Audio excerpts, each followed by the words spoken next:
Dr. Ashanta Wyatt.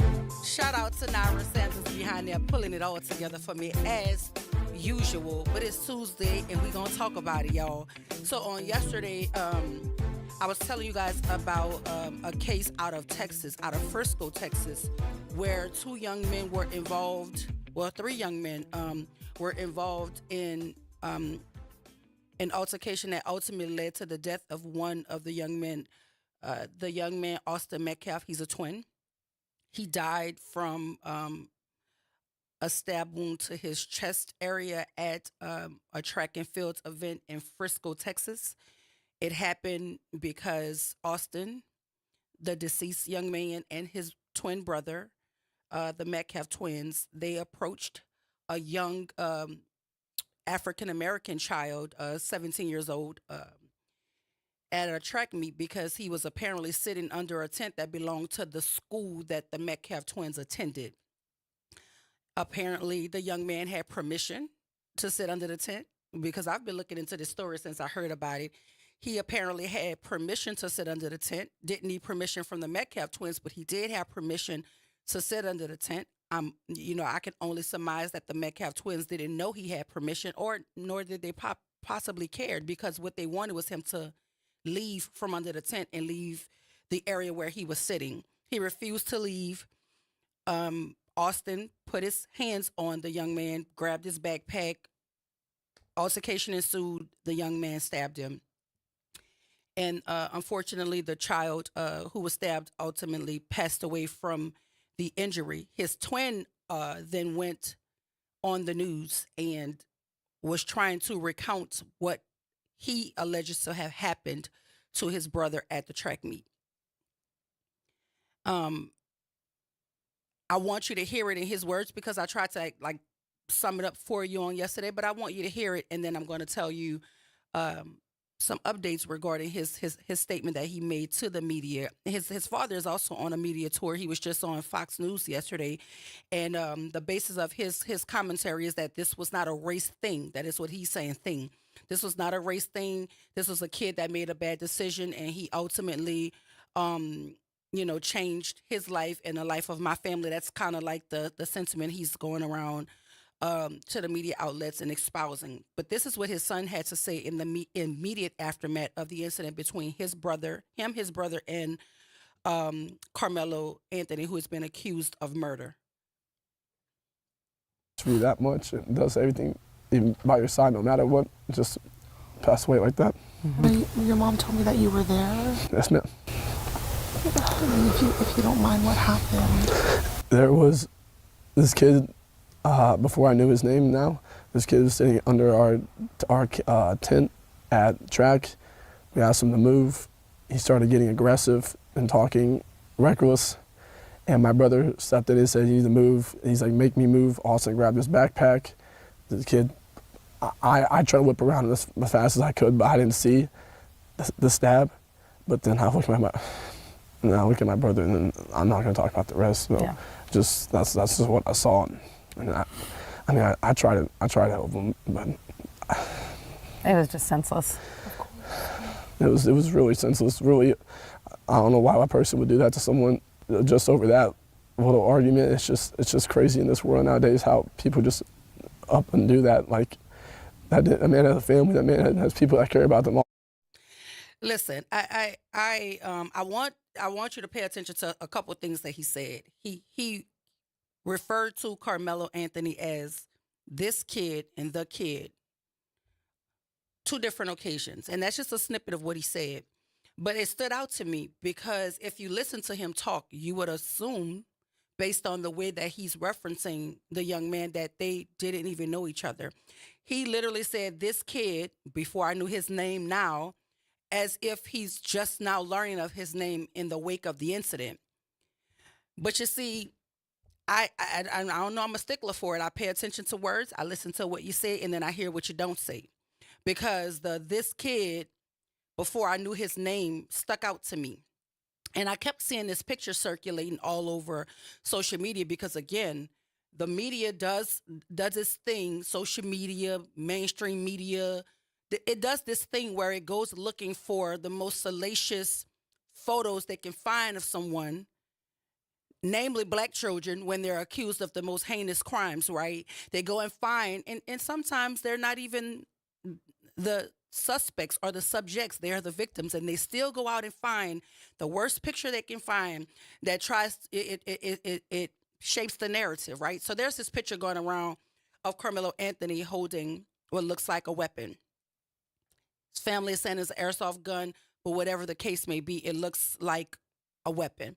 And whoever posted the picture, whoever, put the picture out there first, they cropped it. So all you see is Carmelo and you see the weapon. Well, the internet does what the internet does. And they went and found the original picture. And guess who's in the picture with Carmelo Anthony? The Metcalf twins. And it's weird to me, right? Because I'm like, you refer to him as this kid before I knew his name now, and then the kid during the commentary immediately in the aftermath of the incident with your brother. Now, listen, I won't, Victor Sims is here today. He's the trauma expert. He's the feelings expert. That's his lane. We'll talk about it. So I won't pretend to understand what your mind is doing in terms of trauma.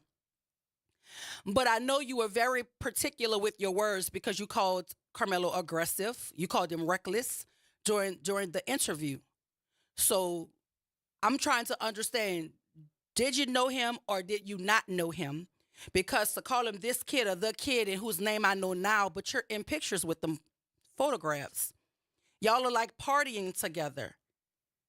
It's two African-American kids and two Caucasian boys who are the Metcalf twins in the photo. And you kept calling him this kid. You act as if you didn't know him, which begs another question. If you did not know him at all, what would possess you and your brothers to believe that you can walk up to a total stranger and ask them to leave from under a tent that does not belong to you at a public event, and you are trying to make us believe that you don't know him from a can of paint? I have questions and I want answers because, see, the thing about this is, yes, it's tragic.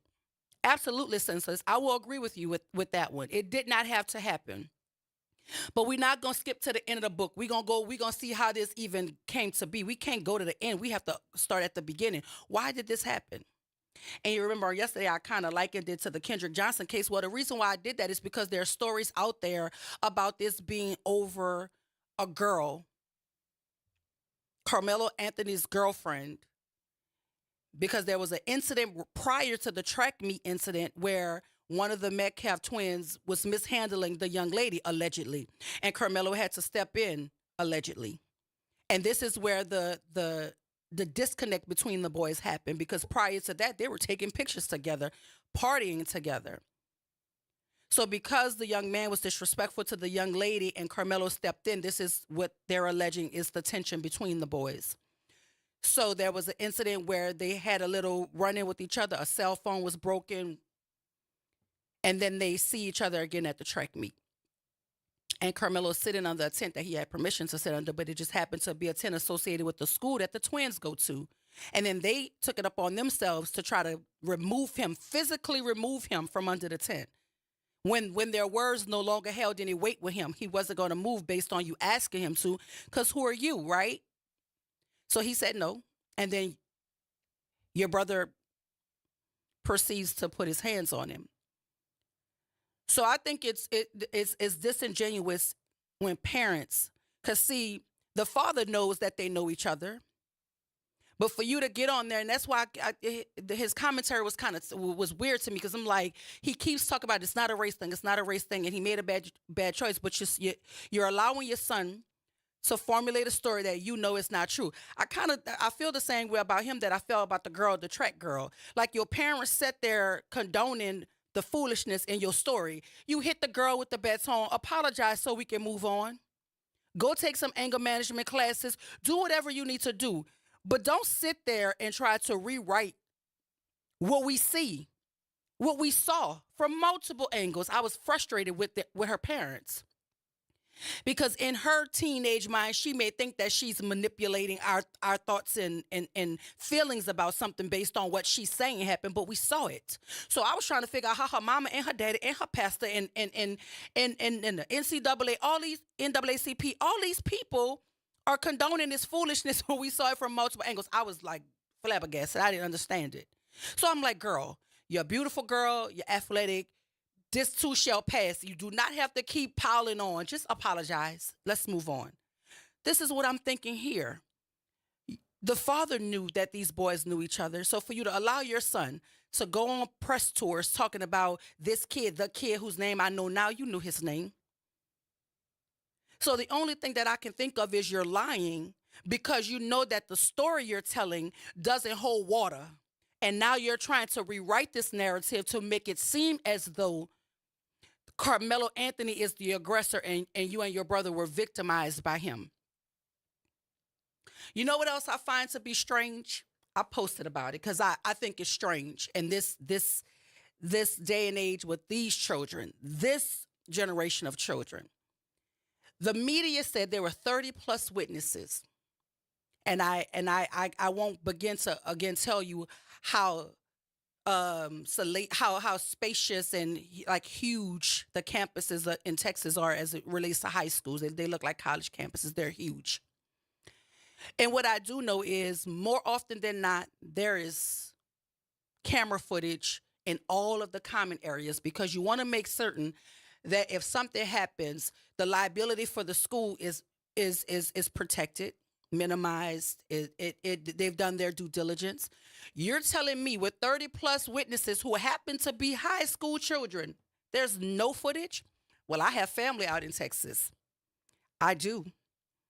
And I'm being told that the children's phones were confiscated and that images were deleted from their phones. This is what I'm being told. You know, I'm going to go get the information. I'm going to make some phone calls. I'm going to ask some questions. Because I found that odd. Because what I do know is when bullies get ready to bully, they want somebody to document it. I know that. Somebody sitting in the cut with the camera on, waiting for the moment that they can go viral with the footage. And even if you didn't know that the bully was about to bully, when you saw the altercation start, somebody pulled out a cell phone. Somebody recorded this. 30 plus witnesses is what the media is telling us. And not a piece of footage. Not from the facility, not from a student. I'm going to be on the side of skepticism right there. I don't believe it. Well, Lee Merritt is an attorney out of Texas, and I don't believe he's associated in terms of representation for the family themselves. But because he is a lawyer, because he has a legal mind, this is what he posted.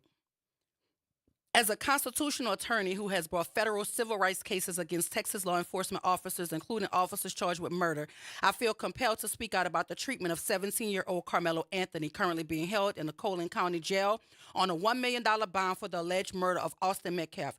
In my professional experience, this is the highest bond I have seen set in a regional murder case, particularly for a minor with no prior criminal record.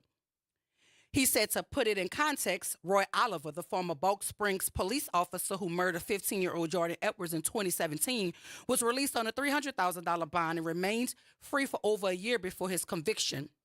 Amber Geiger, who fatally shot Botham Jean in his apartment in 2018, was also released on a $300,000 bond. Aaron Dean, who shot and killed Tatiana Jefferson in her home in 2019, was granted a $200,000 bond prior to his trial. Carmelo Anthony is a 17-year-old child. He has no criminal history, no school disciplinary record. In fact, quite the opposite. He is a documented hero. At just 14 years old, he saved another teenager from drowning in Baton Rouge and was recognized in the local press for his courage. The full facts surrounding the tragic death of Austin Metcalf are still emerging, but what is clear is that Carmelo Anthony deserves the same constitutional protections afforded to any person accused of a crime, especially one so young. He is entitled to due process, to be treated as the minor he is under the law, and the presumption of innocence. If there is evidence suggesting self-defense, it must be weighed carefully and objectively, not overshadowed by public pressure or prosecutorial overreach. A $1 million bond, greater than those set for sworn law enforcement officers accused of unjustified killings, raises serious questions about proportionality, equity, and the consistent application of justice. At a minimum, the bond should be revisited. Carmelo Anthony deserves a fair process. He deserves dignity, and above all, he deserves to be treated like the child that he is. That is a statement from Lee Merritt, who is an attorney practicing out of Texas. Now, what I found to be very, very telling about that is when he posted it, because see, when I see things I like, I grab them because I know how social media works.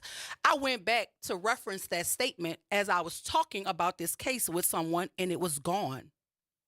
And then I looked at Lee's story, and he put a comment up that said, someone from the family or someone, proclaiming to represent the family asked him to take it down. Now, for whatever reason, I do not know. I don't know. But what he said marries to what I was talking about yesterday. There are people who commit heinous crimes more than once and are not sitting in prison or jail on a $1 million bond. But the Father wants us to believe this is not predicated in race. Well, what do you call it? What is it about? $1 million? We just listed several cases where someone's life was taken. And the idea of a stand your ground or self-defense wasn't even clear.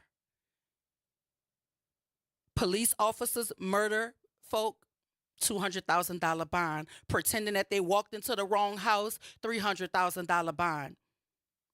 $1 million bond for a child with no disciplinary record at school, let alone a police record. He doesn't have one. $1 million bond. So we're not going to pretend like this narrative that has been painted is not shifting how Texas is handling this, but it is Texas. That's one of those mega-loving governors out there in Texas. It's Texas, so we expect nothing less. But that naggy old Constitution, they don't like the fact that it's supposed to govern everybody. So why they pulling it apart, stripping it, pushing up against it, trying to see how far they can unravel the Constitution. But this is a story that needs to be amplified all over the place. Because do I have a right to protect myself when I'm forced to minding my business? I didn't engage in anything. I didn't initiate anything. Am I afforded that right of self-preservation? I remember Amber Geiger and the lies she told. She went to the wrong floor, the wrong apartment, and thought she had an intruder, and he was sitting on the couch in his underwear eating ice cream. Let's continue to talk about it. But I told y'all Victor Sims is here at the 8 o'clock hour. He'll be here. We'll talk about it. He's the captain of the feelings. He makes it make sense, puts it all into perspective. He's the expert. I'm not. But until then, we're going to keep talking about it. There's some Senate bills we're going to talk about on the other side of the break. Stay with us. This is WBOK 1230 AM, what New Orleans is talking about all day long.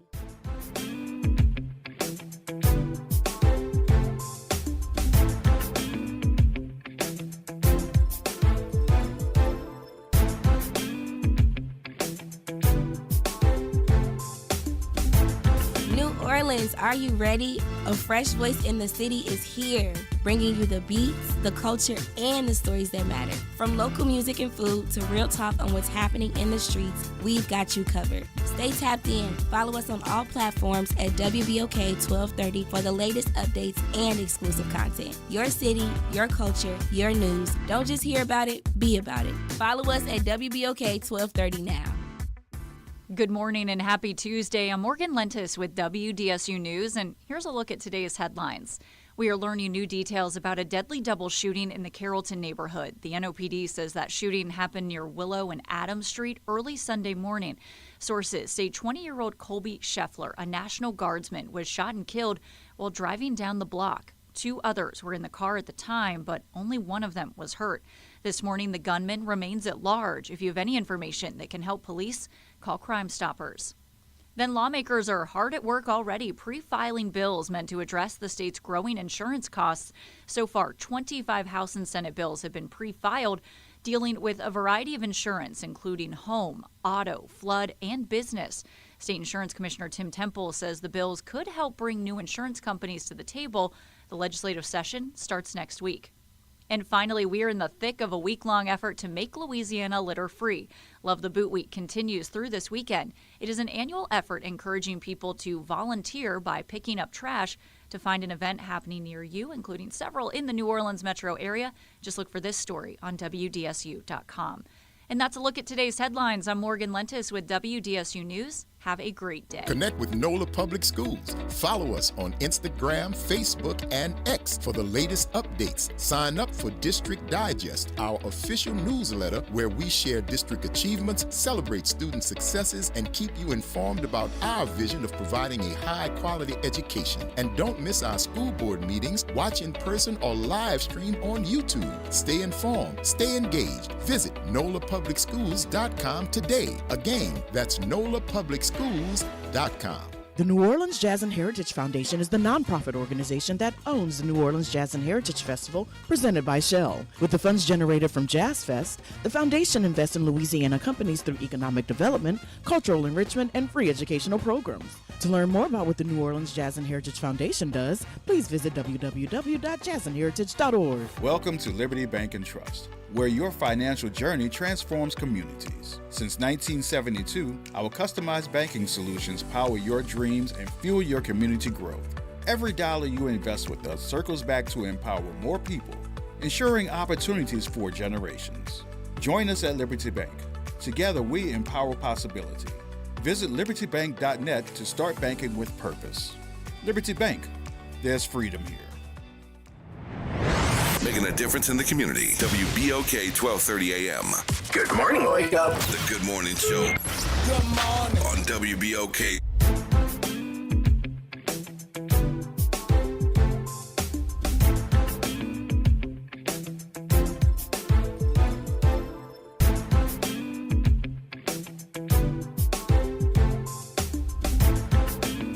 Back. Welcome back to the Good Morning Show. I am your host, Dr. Ashanta Wyatt. Listen, if you're just joining us, we were in conversation about the case that is unfolded out in Frisco, Texas, where 3 young men were involved in a confrontation at a school-sanctioned event, which was a track meet. 2 of the young men are twin brothers, and one of the twin brothers is dead in the wake of this incident. And so again, our thoughts and prayers go out to his family because it's tragic, right? But the thing that has to we have to make certain happens is that the full scope of what happened, we get the facts about, so that whatever culpability, whatever accountability is done in a way that is equitable. That is what we want. Nobody is trying to escape responsibility or culpability or accountability, but we want to make certain that when it happens, that it happens with all of the facts addressed and put out on the table. And so what we now know is that the boys absolutely knew each other. What we know is there was an altercation prior to whatever took place at the track meet. And so this idea that this child is sitting in jail on a $1 million bond with no record, no prior offenses, all intents and purposes, he's a straight A student, athlete, scholar athlete, right? Never been in trouble at school because there's no record of it. That's what the media is saying. There's no record of a disciplinary record. There's no record of a arrest record. He has none. So what justifies the $1 million bond is the question. And maybe a legal mind that is listening, that understands what laws look like in Texas, can help us filter through that. But I read a statement from a constitutional attorney who is Lee Merritt out of Texas, and he listed several different crimes that took place, and the bonds were not $1 million. In fact, some of them were a third of that. Some of them, not even a third of that. Less than a quarter of that. And so we have to ask ourselves what is happening here. And we need to make certain that all eyes are on Frisco, Texas, because that's how injustice happens, because they do what they want when they think nobody's watching. If he were my son, I would want the whole country looking and paying attention. Because again, responsibility, culpability, accountability. It doesn't just look like putting him in jail and holding him on $1 million bond because you think that's just. No, you have to weigh the facts and then make a determination that coincides with what the law says. And you have to take into consideration that he was not the aggressor, even though that's what the brother of the victim said. And even by his own account, they approached that child, not the other way around. You don't get to monitor my aggression if you walk down on me and put your hands on me. I have a right to defend myself. Don't gauge my aggression then. You were aggressive when you walked down on me. That was aggressive. That was threatening. Am I not able to defend myself? Those are the questions, right?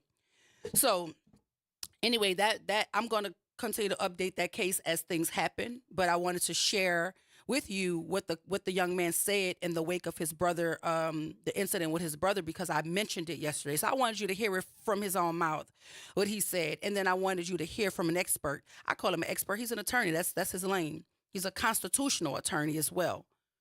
And so he was talking specific to what he felt like were constitutional matters in terms of how Carmelo Anthony is being handled as opposed to other cases, that well-known cases that he knows about.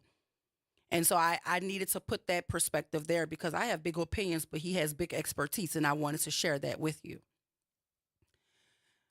But here we are talking about some Senate bills that have piqued my interest because, as you know, I'm always trying to pay attention so that I can share the information with you so you'll know what's going on. So the first one I'm going to tell you about is Louisiana Senate Bill 74 that was authored by Alan Seabaugh, Seabaugh. And what I do know is more often than not, losers don't like losing. And when losers lose, more often than not, they have a plan B, C, D, E, and F. You know, the good losers do anyway. When you're good at losing, you make sure you have several backup plans, right? And so, we went to the polls en masse all over this state to reject proposed constitutional amendment number 3. Y'all remember the one relative to locking children up as young as 14 for discretionary crimes per the legislature, right? Remember? They wanted to strip the 16 crimes that were already listed that would have a kid considered an adult per the crimes that they commit so they can be tried in adult courts and sent to adult prison. Well, Louisiana Senate Bill 74 provides relative to criminal court jurisdiction over juveniles, and it's dated just the other day, April 2nd. April 2nd. Now, what's strange to me, because I don't, maybe somebody that's listening, I don't understand it, because in parentheses, there's an August 1st date. I have some legislators whose opinions I value and trust. I'll ask them what that means. And if they're listening, they can call in and tell me what that means. Is that like, I don't know, is that like a window of time or something? Because the date says April 2nd, 2025, but in parentheses behind the summary, it says August 1st. 2025. I meant April 2nd, 2025. And then there's another date behind the summary that says August 1st, 2025. I don't know what that means though. But this thing, once I saw it, I started texting my legislators, and I started texting them. I'm like, can y'all help me make sense of this? What does this mean? Tell me what we need to do. What's the call to action? I want to know what to do now. I don't want to wait, right? And I got the explanation that 15 kids 15 and up charged with a felony will go to adult district court. Kids under 15 with felony and misdemeanors will remain in juvenile court, as well as any misdemeanors for those 15 and above. So if I'm reading this correctly, this is now just about the felony charges for kids 15 and up. They will be charged with a felony and will go to adult district court. Now remember, proposed constitutional amendment was as low as 14, but now we got another age. 15 and up will be charged with a felony, and they will go to adult district court. Now, here's my confusion. Didn't we just vote against this? Is there not like some buffer time in between when you go to the polls and vote something down before they can like start their great value version of the same thing that we just said no to? This is why I ask questions, because I don't know everything. I want to know, how does this work? You put something on the ballot, we tell you absolutely not. HELL hockey sticks, no, not happening. And then you can come right back days later and formulate an alternative that mirrors it, kind of look like it, like fraternal twins, right? I know you're related to me, but, you know, we don't look exactly alike. Is that what's going on here? Is there no buffer time where you have to say, well, since the measure failed, you have to wait like another legislative cycle or something? I don't know. How does this work? How does this work? This makes me want to be a state rep. I ain't even gonna lie to you. Because I want to know stuff. This is somebody help me out. 504-582-9422. This says relative to criminal court jurisdiction over juveniles. Is that not what we just went to the polls and said no to all over the state? Not just here. All over the state, overwhelmingly. What's the difference? I know one of y'all listening. I know somebody with a little understanding of how this works. Lindell, if you're listening, Ken, if you're listening, somebody with a little bit of understanding could tell me, what are we doing here? Is this not a mirror to what we just voted down? And how is it that if it was just voted down, that it's able to be back in to bill form, trying to make its way back to us already? Louisiana Senate Bill 74. I just need a little understanding. It's the regular session. It's a partisan bill, Republican, right? Authored by Alan Seabaugh. He's the sponsor. I don't know if he wrote it, but you know, sometimes they sponsor bills that they don't write. Somebody just hand it to him and say, look, I need you to put your name on this and push this through for me. So I don't know if he authored it, but it says he's the sponsor of it. I just want a little bit of understanding. That's all. So if y'all can help me out, please call. But the other one is Louisiana Senate Bill 25. It's a partisan bill, Republican. It's two sponsors, Senator Rick Edmonds and Representative Emily Chenevert. And here's the history of it. It was March 28th, and it was pre-filed and under the rules provisionally referred to the Committee on Education. And guess what this one is about, y'all? A constitutional amendment to grant St. George Community School System and East Baton Rouge Parish the same authority granted to parishes to operate a school system. So you know what that is? They done took themselves from under the auspice of East Baton Rouge, took the money too, and went formed their own little community. And now, because they're formed their own little community, now they need their own little school system. That's what Senate Bill 25, sponsored by Rick Edmonds and Emily Chenevert, probably saying her name wrong, but I don't care. Because it's the audacity for me, right? Really?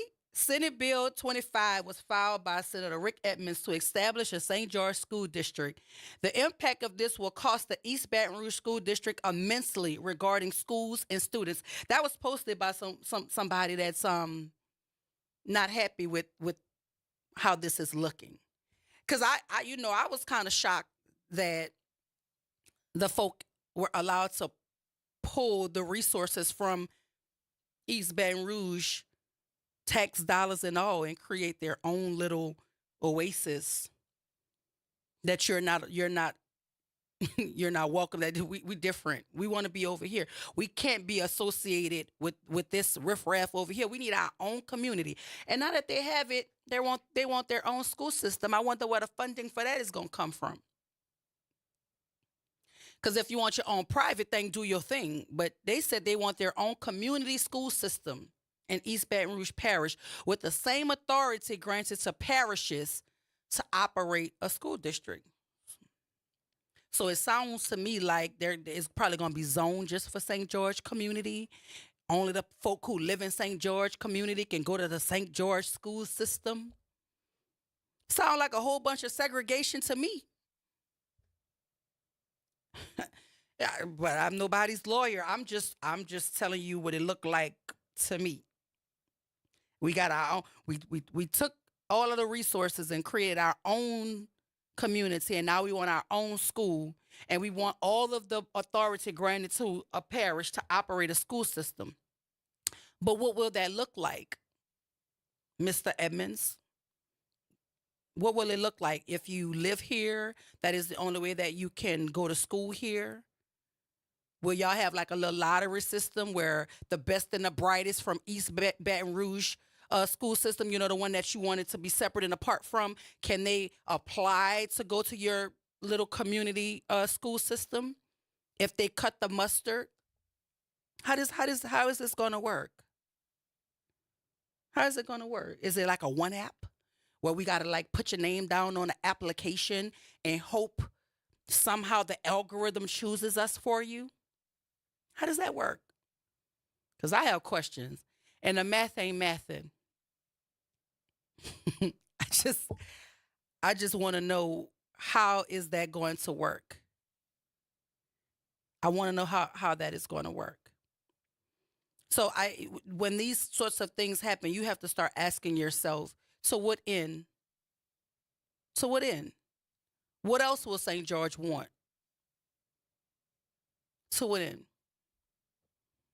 It's literally a way. They're always looking for ways to decimate public school structures and then pretend as if they're trying to do it to the betterment of another group of children. Because I mean, prior to you breaking off, there was a school system there. There was a community there. Why did you want to break off? Like, what was the point of it? Maybe you only wanted your tax dollars to affect the area where you live, and you didn't want it to benefit all of the children. I don't know. I just think that we have to be intentional about the things that we allow to slide. We absolutely do. But those are the two Senate bills that I think we need to absolutely keep an eye on. The one in Baton Rouge caught my eye because it's about stripping the school system there of much needed resources, and it's already a school system that's in peril, right? It's already struggling. It's not like it's stellar. So that's why it caught my eye, because it's about children and it's about the public good that is public education. That's why it caught my eye. But you see this other Senate Bill 74, where they're trying to backdoor their way into locking children up younger. Because you know they got that $39 million investment in a Renaissance, all these free beds that need to be filled. We need to pay attention, and we need to sound the alarm very early. And we told them no once before, and if you bring it to us again, it's going to be a no again. So we're going to let our legislators do what they do. And when it's our time to step up to bat, we're going to knock it out the park like we did before. Straight home run. Clear the bases. That's what we're going to do every single time. That you think that you can backdoor some legislation that you want to push down our throats sneakily. No, we're not having it. The state resoundingly told you what they think about locking children up younger as adults. We've been there, done that already. So why are we going back already? I don't know. But there's another story that I wanted to put across y'all's desk.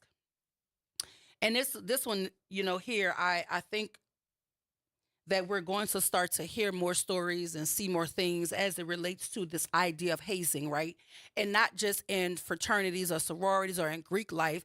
I believe that the box will be open now, the door will be open to talk about this idea of hazing in sports, this idea of hazing in bands.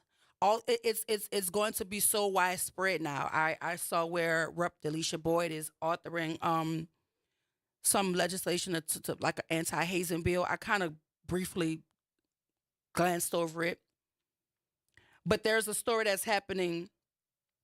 The parents of a Bucknell University football player are speaking out about losing their son, C.J. Dickey, after he collapsed during a workout on his first day with the team. They have filed a lawsuit with the Pennsylvania University, school officials and members of the athletic staff, alleging that 18-year-old C.J., who was an offensive lineman, was forced to perform up-downs, also called burpees, because some of the freshmen had messed up on some drills. Now,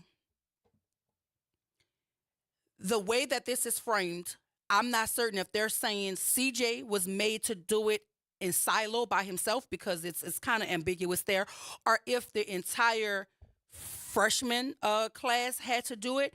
But the way it's written, it says that school officials and members of the athletic staff are being sued by the father because he's alleging that the 18-year-old offensive lineman was forced to perform up-downs, also called burpees, because some of the freshmen had messed up on some of the drills.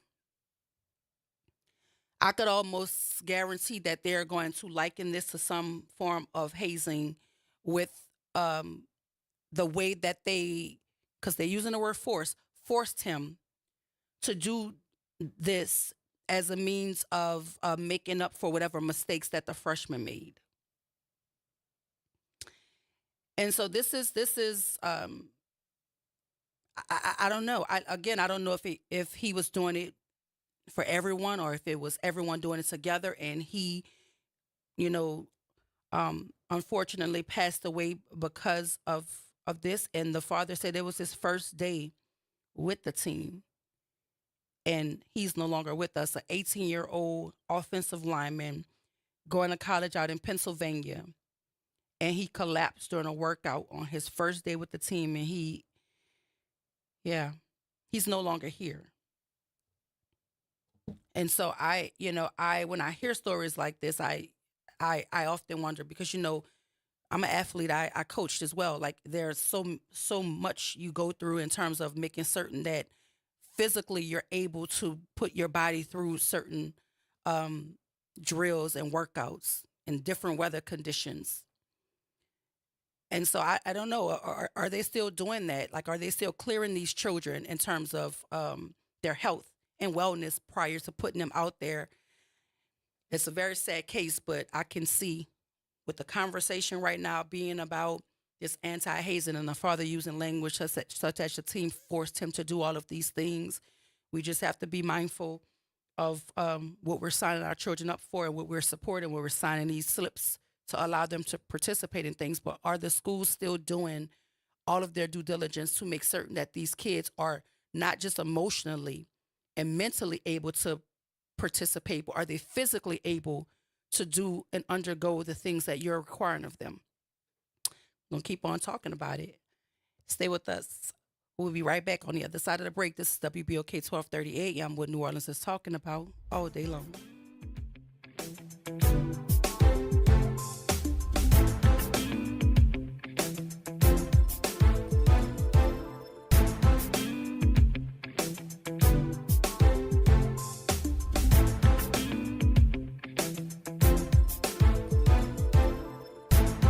This is your news update for WBOK from WDSU. For all your news and weather, watch WDSU News, New Orleans' leader in live, local, late-breaking news. Today at noon and 4 p.m. Dry and warm conditions begin today. Looking at mostly sunny skies with afternoon highs in the low 70s. Low humidity, so it's feeling comfortable.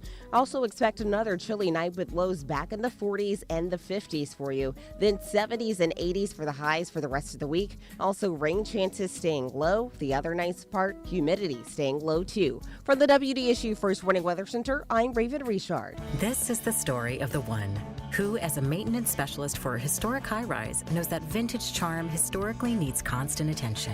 Which is why, when it's time to upgrade turn-of-the-century mechanicals, they turn to Grainger. With easy access to 1 million-plus products and the scale to deliver when and where you need them. The right tools and supplies are never far away. So the one can keep that vintage building running like new. Call, click Grainger.com, or just stop by. Grainger, for the ones who get it done. Still getting around to that fix on your car? You got this. On eBay, you'll find millions of parts, guaranteed to fit. Doesn't matter if it's a major engine repair or your first time swapping your windshield wipers. eBay has that part you need, ready to click perfectly into place for changes big and small. Loud or quiet, find all the parts you need at prices you'll love. Guaranteed to fit every time. But you already know that. eBay. Things, people, love. Eligible items only. Exclusions apply. Visit DePaul's new Algiers Health Center at 2801 General de Gaulle Drive to receive primary and preventive care for both adults and children. Services also include behavioral health, imaging, and on-site pharmacy, vision, Medicaid enrollment assistance, and more. For appointments, visit DePaulCommunityHealthCenters.org or call 504-207-3060. If someone asks, Yeah! let them know you listen to Good morning, wake up. The Good Morning Show. Good morning. On WBOK.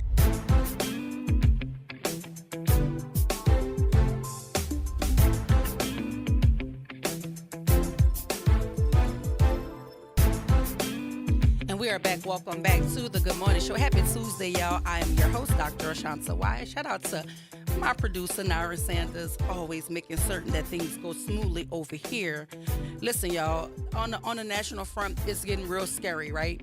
There is a bill now that the House Republicans are trying to put forth, and they're calling it the rogue judges thing. They're trying to go to war with the judiciary because they don't like the rulings or the fact that these judges are standing in the way of executive orders by their president. And why I brought that up, because in North Carolina, I don't know if you guys are aware, but in North Carolina, there's a Supreme Court race that took place and a Democrat won. I think it was like something like a 700 vote difference or something. So now 65,000 voters must now prove they are eligible to vote or face removal from the count. That's per the ruling. Ballots in question lean heavily Democrat. They are trying to flip these seats, and so the young lady, Allison Riggs, she had 2,770,412 votes, and the Republican who they're trying to question the votes to see if he could get the seat, he had 2,769,678 votes. So I think all eyes on the Supreme Court is so important, because we do know in Wisconsin, Elon Musk was trying to buy the seat in Wisconsin, literally offering money to folk to make certain that they voted a certain way. But we watched him do that prior to the presidential election, so there was no surprise there. But they lost. They couldn't buy the seat. He lost. But here they're saying House Republicans are going all out this week to signal their support for the Trump administration amid multiple legal standoffs over White House policy. A bill to limit U.S. District Court's judges' ability to issue nationwide injunctions sailed through the House Rules Committee, the last gatekeeper for bills before a chamber-wide vote and a party line vote Monday evening as expected. On Tuesday morning, meanwhile, two high-profile panels on the House Judiciary Committee will hold a hearing at 10 a.m. on judicial overreach and constitutional limits on the federal courts. Clearly, our members are as angered as President Trump about some of these rogue judges. And that is, if you want to guess it, the Republican out of Louisiana, Steve Scalise, said that. He's the number 2 House Republican. Louisiana never ceases to amaze me. So we're doing a number of things, is what he said. They're doing a number of things to try to circumvent the judiciary. Are we serious? Because they don't like the law doing what the law is supposed to do when people are working outside of their scope. The hearing will be held by the House Judiciary Committee's subcommittee on the Constitution, led by Rep. Chip Foy, a Republican out of Texas, and his subcommittee on courts, led by Rep. Darrell Issa, a Republican out of California. Notably, former House Speaker Newt Gingrich, the Republican out of Georgia, is expected to testify, as is a woman described as a victim of criminal activity perpetrated by the terrorist organization out of Colorado. Her appearance is likely linked to the ongoing legal shutdown between the Trump administration and U.S. District Judge James Boasberg after he issued an emergency 14-day pause on the White House deportation flights of suspected members of some El Salvador gang. And y'all remember, this is the same judge that the White House press secretary called a low-level judge, because low-level is her favorite. I guess that's her favorite insult. We share the president's concern that you've got some judges that have overstepped their boundaries, Scalise said. He's never made any mention of the president overstepping his boundaries or this unelected bureaucrat overstepping his boundaries, trying to slash Medicaid and all of these programs that folk actually need to survive in this dictatorship that we have going on right now. But he's talking about judges overstepping their boundaries because they're doing their duty to ensure the balance of power. I mean, you have a plane flying with hardened criminals, and Judge Boasberg orders the plane to turn around in mid-flight and bring hardened criminals back to America who are already here illegally. That's clearly judicial activism and a judge trying to become the executive. That's not his role. That is from Steve Scalise. So Issa is also spearheading the No Rogue Rulings Act, NORRA Act, to get a House-wide vote this week, which will limit the ability of Boasberg and other district court judges from issuing rulings that affect Trump policies across the country. Are we really serious here? That legislation is likely to pass with little, if any, Republican dissent. So they're going to be one band, one sound, because they don't want the judges to do what the bench is supposed to do. That is why we have an executive branch, a legislative branch, and a judicial branch. I don't understand, how is this even happening? And you're talking about rogue. The president is rogue. Elon Musk is rogue. Rogue? So now they're trying to create laws to check judges because the judges are trying to check the president or keep the president in check, because clearly nobody in his cabinet is doing it. You have the alcoholic that's running our national security, bringing his wife to important meetings. She has no clearance. She's not elected. And she's sitting in the room when conversations about national security are happening. And nobody's able to check this. But the judges are rogue. Not the Secretary of Defense, not the Secretary of Education, not the Secretary of Health. None of those people are rogue. The President of the United States is creating an all-out assault against this country and its Constitution. And now they are going against the judiciary because they're claiming that they're rogue. I'm wondering,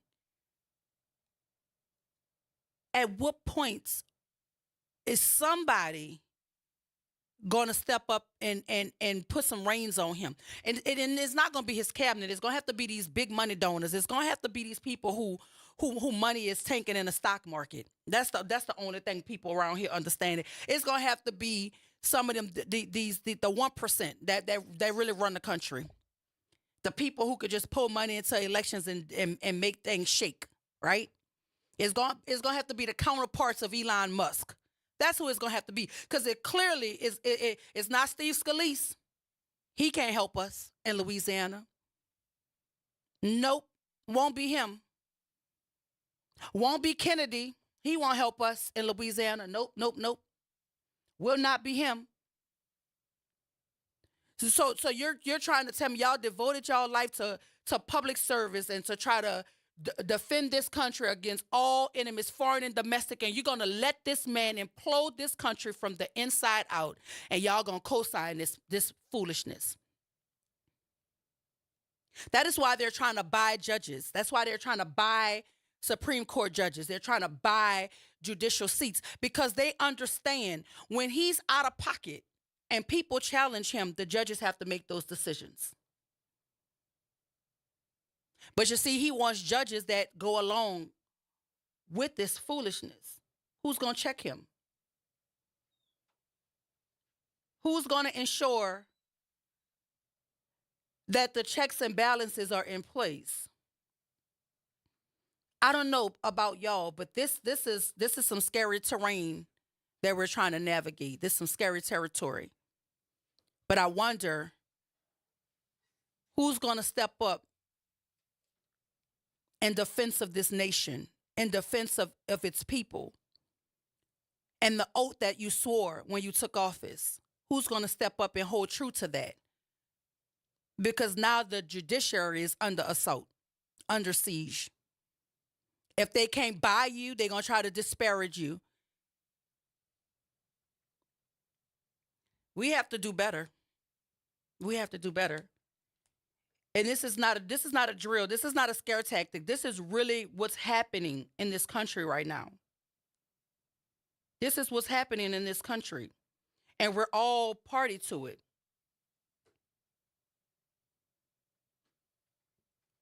We're going to take a short break from the conversation, but when we return, we'll have more. But this time, we'll talk to the one and only Victor Sims right here after the break. This is WBOK 1230 AM, what New Orleans is talking about all day long.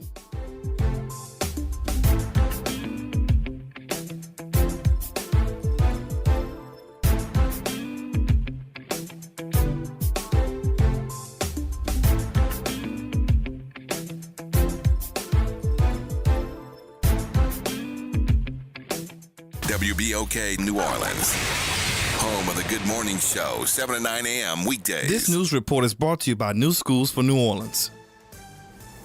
I'm Bree Wood with 4 things you should know with BIN News. The Trump administration canceled millions in international grants administered by a Department of Labor division aimed at combating child and slave labor, leading to program closures and concerns about a resurgence of child labor globally.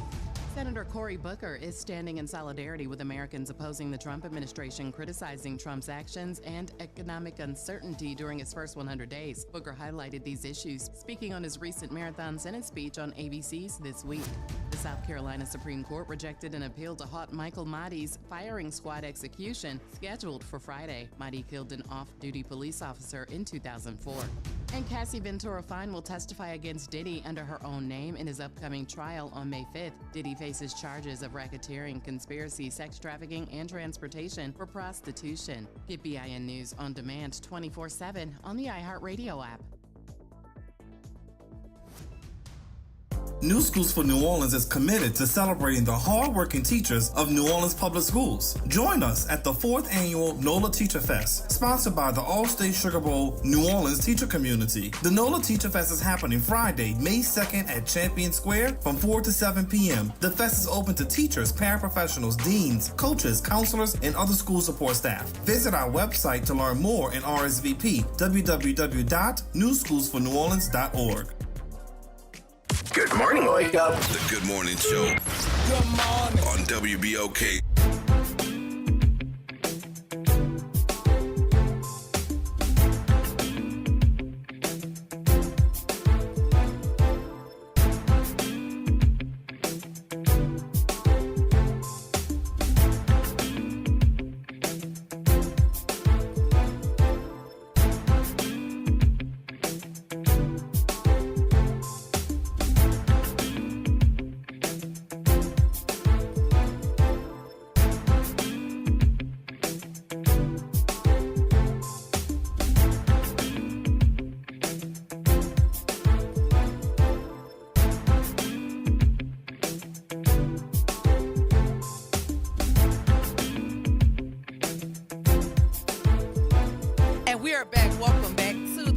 Show. Happy Tuesday, y'all.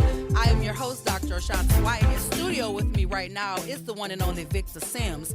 But before we go to Victor, before we catch Pop on the line, I'm going to give y'all a little Cracker Jack box tutorial on what the 3 branches of government are responsible for. It says the United States government is structured with three distinct branches: the legislative branch, which is Congress, the executive branch, which is the president, and the judicial branch is the Supreme Court, each with specific powers and responsibilities designed to prevent any one branch from becoming too powerful. Maybe somebody missed this. You remember when we had that I'm a Bill, the cartoon, and the little Bill used to sing, and then it was telling us what the function. Like maybe they missed. Maybe they maybe they missed this, but I don't understand what is happening here, because that's the whole reason why we have layers of government. But if we're going to allow the dismantling or the sanitation of the judicial branch of government, he's already said that if he get elected, we don't have to elect him anymore. He's already said that he's the only person that can interpret the laws. So that means he thinks he is the judicial branch. If he can interpret the laws and tell us what laws mean, then we don't need a judicial branch, right? He's already writing executive orders and trying to circumvent Congress. So clearly we don't need a Congress, right? Something about what is happening here is treasonous. And I don't know why we can't call it what it is. Talk about the enemy from within. I don't know, Pop. What you say? Good morning. Welcome to the Good Morning Show. It's insane. Hey, Pop. Wise, how are you doing? I'm good. How are you? I'm doing fine. Dr. Wise, you know I'm not the sharpest knife in the drawer. But I'm trying to understand. You got a person that's running the country. All he doing is punishing his enemies, or who he perceived to be his enemy. Anybody that disagree with him is his enemy. He's not doing anything for the people that I see. He's not going to the Congress. He's not going to the Senate. He's been convicted of everything but murder. And he talking about somebody rogue, that he taking people that's citizens and born in this country and sending them back to another dictator and put these people in jail. Well, I would like for you to tell me what rogue mean, Dr. Wise. Yeah, listen, I'm with you. I think that if anybody is rogue, it's almost like projection, huh, Victor? You're projecting because you're talking about the judiciary is rogue, but it seems like everything that is happening from Pennsylvania Avenue seems to be the very definition of rogue. I'm with you, Pop. I don't know what has to happen, but I've never thought I would see something like this in my lifetime. No, not. That's the whole reason we have separation of powers. Yeah. Once you take over all the federal, things, then you could take over the country. You stop all federal workers and all that. Once you take over all that, you could take over the whole country. Yeah. I appreciate you, Papa. We're going to continue to talk about it, so I hope you continue listening. Thank you very much. I want to hear. Appreciate you. So what you say, Victor? Well, in an attempt to stay in my lane, but still address this particular situation from a psychological standpoint, because remember, all behaviors have underpinnings. There's something driving that behavior inside that individual. First, we have a thought, then we have a feeling, then we have a behavior. So understanding that the individuals with thoughts, and what I want to talk about, we talk about the personality disorders and how they impact politics. You got to, without getting into the weeds of clinical diagnosing, I'm going to just identify what we call, and anybody can look this up, personality disorders cluster B. You can pull on your phone, ask for personality disorders cluster B, and you will see a list there of different behavior patterns that people engage in when you have this particular diagnosis. Borderline personality, probably the worst one of the group. It is one where this individual, from a nutshell, does not feel as though they would take responsibility for anything that's inappropriate. It's everybody else's fault, everybody else's behavior that's problematic. They accept responsibility for absolutely nothing. And look at the man we're talking about. He's been convicted of 34 felonies. He's convicted of being a sexual assault. You heard him say he would grab women. You heard him say it come out of his own mouth. That's the type of person we're dealing with here. Also, we got narcissism. A lot of people throw narcissism around. I hear a lot of people, these people must be narcissistic. Well, narcissism realistically is from the Greek myth of Narcissus, who looked at himself in a pool of water and fell in love with the image, his image, not the actual person, but the image. This man loved the image of being president. He does not know how to be a president because a president is for everybody. Attempts to create things that are beneficial for the entire country. This is not what he does. He does things that's beneficial to him and anyone who likes him. All you have to do is like him and let him know you like him, and you can get what you want from him because he's the image of being a president. Also, then we have antisocial. Well, antisocial means that the rules and laws, and this we were just talking about, don't apply to me, okay? I can go through rules and law. Rules and laws just get in my way. That's all they tend to do. In the conversation we're having about the judicial branch, individuals attempting to attack the judicial branch because judges interpret the law. That's what they do. They're not deciding, well, look, I'm going to do this because I don't want to or because I don't like this. They do it based upon how they interpret how the law is written. The law, the Constitution that created this entire country is what judges interpret, not individual behaviors. You have these, you put these three together, and you have the individual who you're talking about. No rules allowed to stop him from doing what he wants to do, takes responsibility for absolutely nothing, and have the image of being a president. And this is what we're going to get. Unfortunately, these people also have the ability to be very charming. They can talk their way into almost anything. And unfortunately, I think we got something else going on underneath, but that's for another conversation. But when you have the Congress, who is primarily Republican, and he has made it clear if you challenge him in any way, shape, or form, he will take you on, and based upon his minions, they will get you out of office. Many people who voted against him in the Congress that were there in his first term got voted out of office. So he has it. January 6th has a lot more power to it than what we actually think. He can amass a mob that will assault you if you do not go along with him. That's got to have an impact on those individuals sitting in the Capitol building. What would happen if we actually go against this man? The country right now is being ripped apart financially. And what is he doing? He's playing golf. Only his idea matter. Only his thoughts matter. Nobody else's thoughts, nobody else's idea. And he has surrounded himself with individuals who pretty much would do whatever he said. See, the first time around, he prided himself of the greatest cabinet he had. There were generals in U.S. generals in it. There were individuals who had been in politics for a while. He had and they challenged him. They stopped him. They stopped him from doing the things he wanted to do. Well, this time around, he made sure none of those people were around. The man who was next to him, and if you ever saw these pictures of Mike Pence standing behind Trump, Pence was like he was in love with Trump. Like he was just glowing just to be there. And where's Pence? Pence is telling you, don't let this man do anything. He is there. His attorney general, all the people worked closely with him, told you who he was and what he was about. But they didn't believe him. Now we're seeing it. Now we're seeing the reality of a personality disorder with the power of the President of the United States. Listen,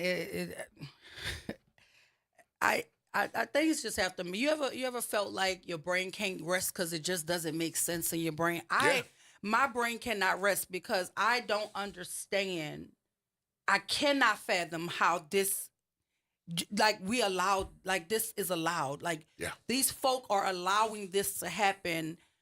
And it almost seemed like the Republicans just don't want to admit that they were wrong about this candidate, so they're just sticking with this shipwreck. Yeah, like you rather just go down with the Titanic than to say we were wrong. This is wrong. Yeah, this is. Hey, Papa. Good morning. Welcome to the Good Morning Show. Papa Baptiste here. Yeah, comment ça va, mademoiselle? What you say? Merci. What you say, Pop? Victor, peace and blessing to you, sir. Thank you. What I like to say is, to the point is, let's destroy the country from within. We want to keep the minerals and the riches and everything else. But if we can knock off half of the populations through COVID, through war, through other means, that we could get this beautiful country called the United States. And if we could get an idiot to, oh, you look nice suit. Oh, your hair looks so good. Oh, your eyes are pretty. And you just flatter somebody, and here, take the country. You can take this, And then for the racist people, I shoot off my foot before I give a black man a place to eat, a place to drink, So it's very simple to me. Yeah, you're right. The people that believe in God is on one side, and the people don't believe in God is on the other side. It's all right. It's in everybody's face. Why people don't want to say stuff, and these poor reporters on the radio and TV, they're scared to death to ask for any kind of questions, hard questions, to ask them to his face because they may be vanished. And then last but not least, let's sweep up some people. Let's send this woman over here, want to be Annie Oakley. Let's send her over there. For you non-baby boomers, Annie Oakley was a female cowgirl that's supposed to be good with guns. Let's send her over there to see how the prison system is set up so we can do that over here. We can start swapping prisoners and start plucking people off of the street. You better not say nothing bad about my suit, about my hair, because no more political rallies, no more gathering in Congo Square, no more black activities like the Indians praising the Mardi Gras Indians praising the Indians for helping them during slavery. Slavery didn't exist. That was a job, So when you turn everything around, flip everything, wrong is right, right is wrong, believing in God is wrong, believing in Satan is right. When you get that clear in your head, and then you can talk about everything. Everybody's scared. Everybody want to go to heaven. Nobody want to die. Everybody believe in God. They don't believe in God. So they're separating the faith right now. So could you give me an answer on that? Because it's clear when you harm children, the elderly, the disabled, the people that fought to save this, all of that powerful stuff that these human beings has done. You go to work one day and guess what, Bob? You're fired. Now you can't live in the suburbs no more. You got to do some other kind of stuff. Now Bob is mad. He won't get out in the streets. Hey, guess what, Hector? Your green card don't mean nothing. We could strip you off, your family, take your wife from you. It don't mean nothing. So we're dealing with a lot of stuff, and it's coming down to faith. The ones that believe in God is going to fight one way. The ones that don't believe in God is going to fight another way. Yeah. Go ahead. Thank you, Papa. Appreciate you. A lot of what you said is really hitting the nail on the head about what is we're dealing with at this point in time right now. We have individuals who are just concerned with their own wishes, wants, and desires, and have found out when you challenge this individual for reality that he doesn't have a moral fiber. He doesn't have a set of ethics guiding him. He has values, and I'll separate values from ethics and morals because these have the same values. But ethics and morals are appropriate methods of interacting with other people. And if you don't have that set, you engage in any particular behavior that's designed to benefit you. I'm gonna ask Doc, do you know what the word con means in con man? No, tell me. Con is confidence. Oh. See, this individual builds your confidence.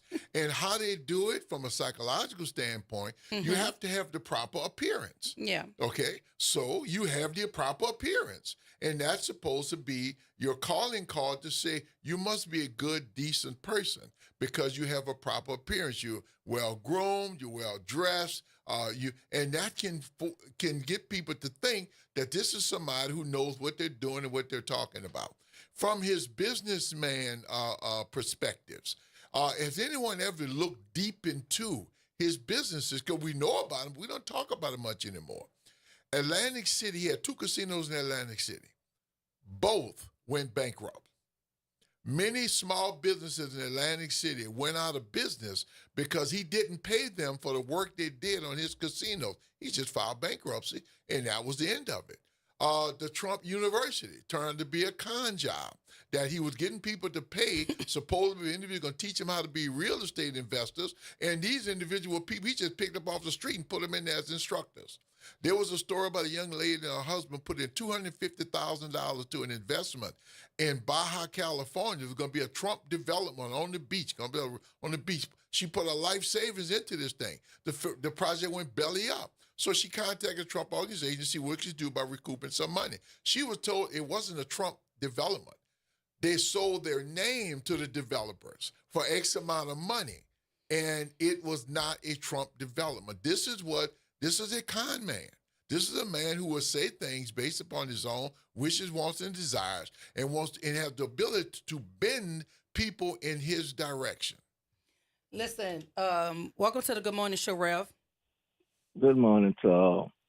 Now, given what you're saying, and we know that he's not going to go and get medication, which I do think he needs a lot of. What you think is his propensity to actually start a war? Given where he's at and thinking that he's the only one right and this is the way to go, and any resistance come to him creates where he wants to humbug or fight. Do you see that in him where he would put this whole country at risk so he could justify himself in a war?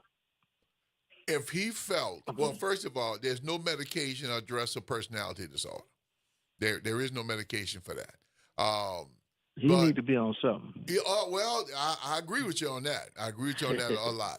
If he felt it would benefit him in some way, shape, or form, his reputation, his image, his bottom line, to have a war, he would have a war. I just heard something this morning as well. When he was first in office, he went to France to see the Bastille Day parade. He was so enamored with the Bastille parade, the military might of France, he wants a parade himself. And to me, it reminded me of a child who saw somebody with a toy. Now, I want that toy too. And he wanted to get this parade in Washington, D.C., but the generals and the people that said, no, we don't do that in America. Besides, the streets of Washington, D.C. could not handle tanks rolling down the street. Well, guess what? The parade is coming. I heard this morning that they have put in a request for his parade on the 250th anniversary of the United States Army. He wants his parade. The little boy is going to get his toy. What do you see with your congressmen that's following his lead? Their mindset, they can't be that stupid not to see the damage this man is doing to the United States. Well, is there a personality disorder for Scalise and Mike Johnson and all them, or they just figure that this is the way to follow stupid? I want to hold that question for him, Rev, because we have to go to break. But when we come back, I hope you continue listening, because I'm going to make certain that we address that on the other side. But stay with us, all right, Rev? Appreciate you. All right. T-Bone, don't go nowhere. Hold on for me. You got a whole bunch of questions to answer, because I know T-Bone got one for you too. But y'all stay right here. The conversation is hot. We're going to take a quick break right here. WBOK 1230 a.m. what New Orleans is talking about all day long.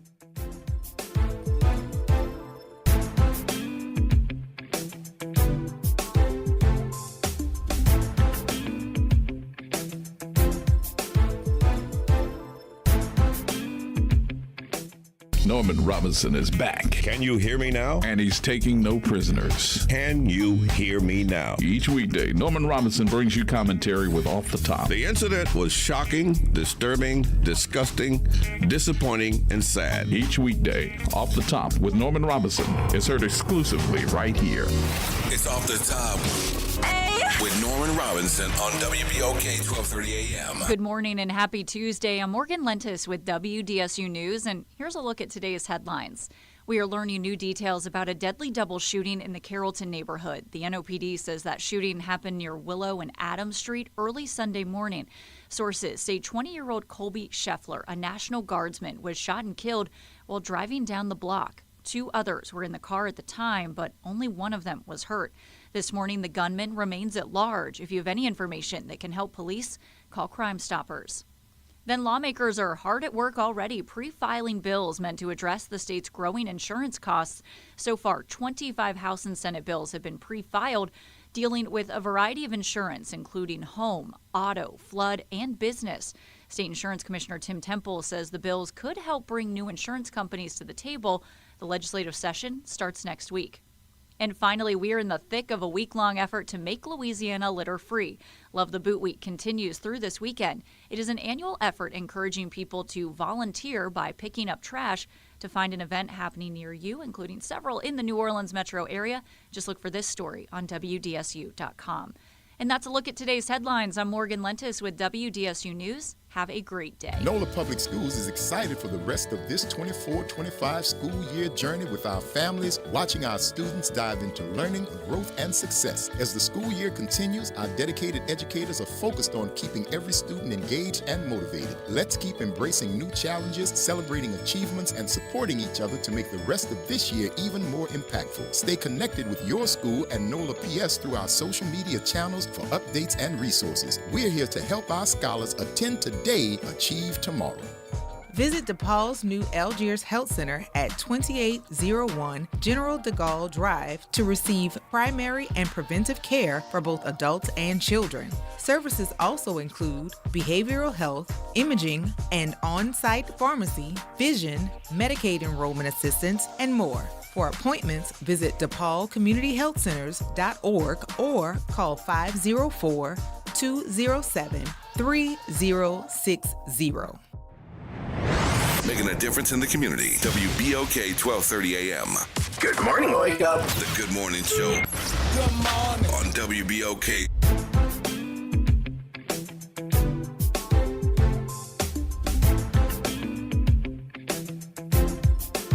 And we're back. Welcome back to the Good Morning Show. If you're just joining us, listen.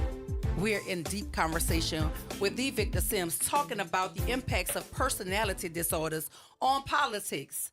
I know that he did a little lightweight examination of our current president based on his actions, and we were able to surmise that he has like a mixture of things. A mixture of things going on. And we have a caller. T-Bone, welcome to the Good Morning Show. You're on the line with Victor Sims and Dr. Ashanta Wyatt. Good morning. How y'all doing this morning? Thank you for letting me through, Mr. Nara. Look, I think I appreciate the intellectual analysis. I appreciate the psychological analysis, but we already know this man is unhinged. What we really need to do is stop having all three branches of government under one party, because that's why these people are scared of him. They basically went through with his plan. They gerrymandered everything so that it'll be just them in control. And he told them, once I'm in office, stand by and step back, like he said on that debate. That's what we're seeing. Because, see, he is got that personality where he wants ultimate control. And the first time, he didn't have ultimate control. He had some obstructions. He had people telling him that's not the way that a presidency works. He had people telling him a military parade is not appropriate during non-war times. But now he's got nothing but people bending a knee. And that's why you're seeing this. Yeah. Now, I want people to stay pissed off like they are right now. See all them little protests that people doing in the street, all them, oh, I voted for Trump, and you expect me to feel sorry for you? No. I don't want to hear it. Like Obama said, don't boo, vote. And the best chance that we have right now is these midterms. We have to flip the midterms, get some of those seats back to the other side or even independent. Because if not, he's just going to continue to do this. And mark my words, if you don't know, check your history. When presidents are on their term during war times, they are rarely removed, if at all. That's why he wants another war. That's why he wants to start something with somebody. He's daring people to actually go up against him. But you have to stand up to a bullet. I told that story about the brick and the bullet I dealt with. If we don't pick up that brick and use it, he's going to keep on using us. That's my 2 bits. Appreciate you, Mike. T-Bone. Listen, I think it's very clear what is happening. And to add to that, and I hope T-Bone is still listening, you know Pam Bondi is the Attorney General. The Attorney General. And as it relates to one of the deportation cases, one of the attorneys from her office went to court and literally told the judge that they deported this man in error and he should not have been deported. Yeah. She sanctioned the attorney for that. And this is what she said. And I want you to hear what she said. At my direction, every Department of Justice attorney is required to zealously advocate on behalf of the United States. Any attorney who fails to abide by this direction will face consequences. Of course. What I heard her say is, at my direction, every Department of Justice attorney is required to zealously advocate on behalf of Donald Trump. That's what I heard him say. Because you're not doing it on behalf of the country. No. You're talking about Donald Trump. Because if this lawyer is there to make certain that what is happening is legal, ethical, and permissible, and she went in there and said that this shouldn't have happened, how do you sanction her for this and then say, if you don't do what I say, then you're going to face consequence? So that means even when you're following the law and you're doing what is right, if you're not following the direction that I gave you on behalf of the president, then you're going to be sanctioned. Remember, personality disorders only concerned with themselves, their own wishes, thoughts, and ideas. And these individuals use terminologies that individuals who may not be, and I hate to say this, but I got to go here,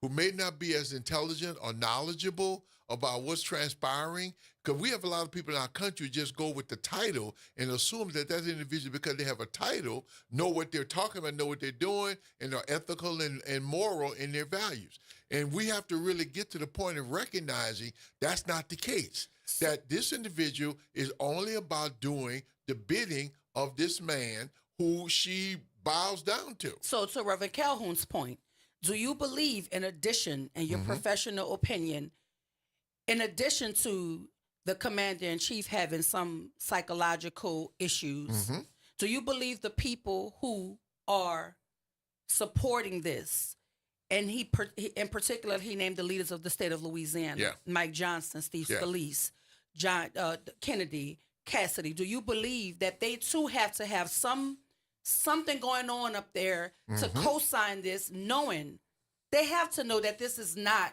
what is best for this country? We can assume that they know better than that. Unfortunately, there may be something underneath that, but we're going to get into that at another time. But yes, I do believe that. But also, there's a concept called groupthink. You know, we've talked about that in the past. Yes. And the negative term is mob mentality, which means people go along with the group because the group is doing it. Because it's popular. Because they're in power. Well, it's a little deeper than that. There was an exercise done, I'm trying to make it as quick as possible, about to check groupthink. There was this ad in the paper said, come apply for the particular job, pay a good little money. You come to this one building, go into this room, go to the computer, put your application there. Well, this was a setup to test this theory about groupthink. And for 3 people already sitting in it, they were part of the experiment. Well, this one fellow who was the subject came in, went to the computer, started putting in. Well, outside of the computer, outside of the room, they had a ladder with a man standing on the ladder in the working on the ceiling. Well, while everybody was sitting there doing their work, the ladder fell. And you heard someone out in the hall saying, help, help, in a low voice. All 4 people turned to look at the door. The 3 plants turned back to their computer. The fellow who was the subject of the experiment, he looked at them 3, and then he went back to his computer as well. They ran the experiment about 4 times before someone finally got up and went outside to see what was happening. It was an example of how human beings have a tendency of following the crowd, following, going along with. And I do believe that this is the situation that's taking place. And they're utilizing the number of individuals who voted for him as their rationale. And if I don't go with him, I'm going to get voted out because all these people voted for him. Which is why I said they're doing it because of the power and popularity at the moment. Because if it didn't yield any gains for you, you wouldn't follow the mob, right? It has to yield something for you, which took me to this. Everybody know I'm a TV watcher. I love watching TV. Have you ever seen The Irrational? Yeah. Oh yeah. I gotta watch Irrational. That's right up my alley. That's the show. Yeah. That's the whole premise behind the show. It's about a behavior psychologist, right? He's a professor, and he works with law enforcement and different corporations to solve complex issues, but he does it from a behavior analyst standpoint, right? It is so dope. That's what you were talking. The behavior has to, even though from a logical perspective, something happened that don't make sense. If it happened, there's a reason. Yes. Because it is irrational to do it, still doesn't mean it wouldn't have happened. Yes. And when you were talking about the setup to gauge people, that's what he does on the show. He puts his students through a series of like experiments almost to show like a control group, and all of them might think they're getting the same thing, but they're, it's an experiment. And he does it to show human behavior, how people are influenced by certain things. I love the show. Jesse Martin is the star of that show, but I wanted to talk to you too, since we think these people have to have something going on psychologically. I also think his children have to have something going on psychologically. This is what Eric Trump wrote. Okay. Any and all who dare to defy the American golden age, heed this warning: you will lose. Toe the line or we will run you down. Yeah. The gloves are off and we're not playing around this time. For now, it's terrors, but trust me, we can and will do so much worse. Of course. That is alleged to have been written by Eric Trump. Of course. Which he's now deleted, but I grab things when I see them because I want to make certain, like, did he really? But this has to be some sort of, in my mind, I really believe at the foundation of it is just fear. It's fear of being exposed as mediocre. It's fear of being exposed to not really having what you say you have, because the only way you have it is to do wrong by other people or to pillage. And it's this fear of being found out. Like you don't want people to know you're not smart. So you do all of these things to mask that, right? You don't want people to know that you dodged, going to the military, but you want to talk bad about, like, these are all of the things. So it's like distracting. You talk about all this insignificant stuff so nobody really pays attention to you. None of these things are his policies. These are all the policies of extreme right-leaning people who are using him to push their agendas Project forward. 2025. That's all it is to me. They just found them a puppet. They found them a figurehead, and they're able to funnel all of these things through because they're stroking his need to feel important, his need to self-inflate, right? Yeah. And they're stroking that in him. And so as long as they're doing that for him, they can push pretty much just about anything through right now. Yeah. When these individuals have been plucked off the street and sent to El Salvador, I hope everybody understands that can be any one of us. Any one of us can be plucked off the street, sent out the country, and told we were terrorists. And there's no justice in it. The judges are attempting to say, let's have a hearing to see what this person has done. The Trump administration said, no, we don't need to do that. We already know that they're gang members. Why could they have a tattoo on their arm? That automatically means that they're gang members and they need to be shipped out. That is any person who's listening to us right now. This can happen to you. So speaking about the idea that this can happen to you, there's a story about an elementary school student. Her principal wrote a letter in response to what happened to her, and I'll just read a snippet of this. She said they lived in a house on the same road as the home ICE had a warrant for. The fact that ICE went door to door is unfathomable.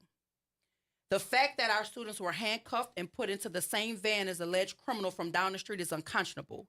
What I think of my third graders experience, my stomach twists and it's hard to breathe. We are in shock, and it's that shared shock that has unified our community and the call for our students' release. We are in direct communication with our students. Let me be clear. They are not being medically evaluated. They are not being questioned as potential victims. Calling the detention center by another name does not change what it is. We deserve better than spin and misinformation. My teachers and my students are already hurting.